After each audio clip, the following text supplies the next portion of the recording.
ada soal yang agak menarik, tetapi sebetulnya isinya mencemaskan, yakni tentang cuaca. Kemarau tahun lalu adalah kemarau yang sangat panjang, lebih dari 7 bulan dari 6 bulan pergantian musim yang lazim kita terima di negara tropis kita ini. Tetapi kemarau tahun lalu tercatat lebih dari 7 bulan. Dengan intensitas panas yang makin meninggi dan suhu bumi sekarang ini ditengarai naik 2%, sebuah kenaikan yang mencemaskan masyarakat penghuni planet ini. Muncul bermacam-macam wacana, mulai dari tindakan-tindakan yang nyata sampai kepada diskusi-diskusi yang bersifat teoritik. Apa yang akan terjadi jika suhu bumi meningkat secara konsisten? Agak menggentarkan hasil ramalan ini, yakni tidak lebih dari 50 tahun lagi kita sudah harus tutup buku di dalam planet bumi ini kalau kenaikan suhu bumi meningkat setertib sekarang ini. Yang dimaksud tertib itu setiap tahun akan meningkat sekian derajat secara konsisten. Maka kita tidak akan sanggup hidup di dalam planet yang panas itu. Ia bukan lagi planet yang sejuk, yang takarannya cocok untuk hidup manusia, tetapi sudah berubah menjadi kompor panas. Nah, sekarang kita sudah menyambut musim hujan, tetapi juga ada yang aneh di musim hujan yang sekarang ini.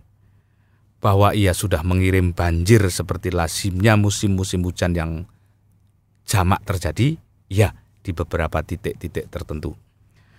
Tetapi intensitas hujan di musim penghujan tahun ini agaknya tidak sederas musim hujan pada musim-musim yang lazim.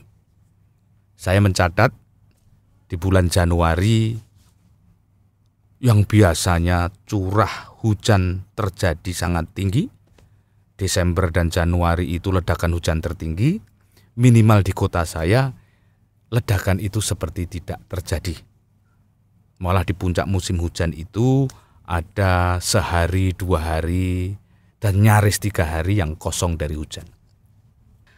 Fakta ini sebetulnya sedang mengisyaratkan kita ada apa dengan cuaca kita ini.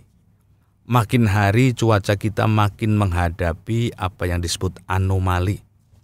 Saya sebagai sebuah doa kepada dunia kedaulatan pangan kita yang sedang kita perjuangkan, sebagai doa atas konservasi lahan dan khususnya persawahan, berusaha keras untuk menabung dan memiliki walaupun hanya sepetak sawah. Tahun ini kami diberi rezeki untuk memiliki sawah yang kami akadkan sebagai doa itu. Gembira hati kami, tetapi begitu sawah itu kami miliki, ujian pertama kami adalah begitu kami panen pertama, kami dihadiahi panen yang gagal. Akibat perubahan iklim yang mengacak-acak pertanian, pola pertanian di daerah tempat sawah kami berada ini. Dan konon, menurut bapak-bapak petani yang ada di sekitar, ini belum pernah terjadi sebelumnya. Jadi ada banyak indikasi bahwa anomali iklim sedang terjadi.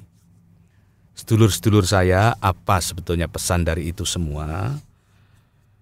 Pesannya ialah, ada banyak pesan tentu, tetapi menurut saya Anda berhasil secara politik, Anda berhasil secara bisnis, Anda berhasil secara profesional, tetapi kalau alam sudah tidak bersahabat, semuanya itu nyaris percuma.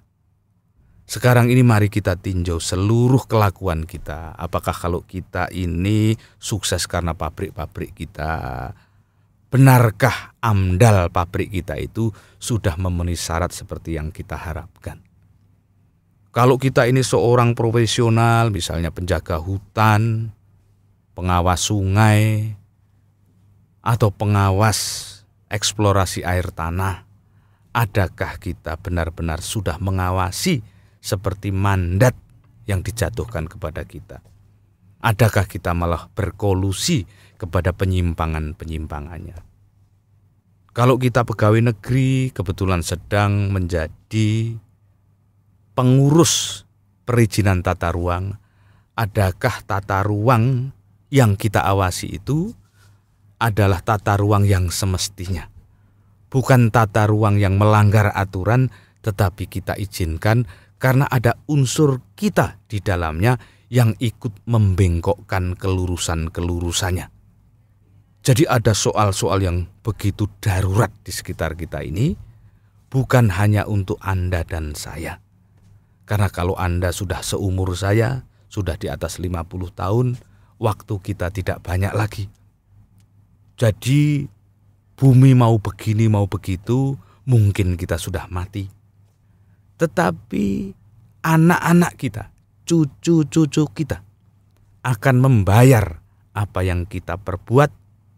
Dan kalau perbuatan kita itu tidak kita hitung, kita timbang skala moralnya hingga saat ini, saya khawatir kita akan meninggalkan warisan yang anak turun kitalah sebagai pembayar hutang-hutang kita.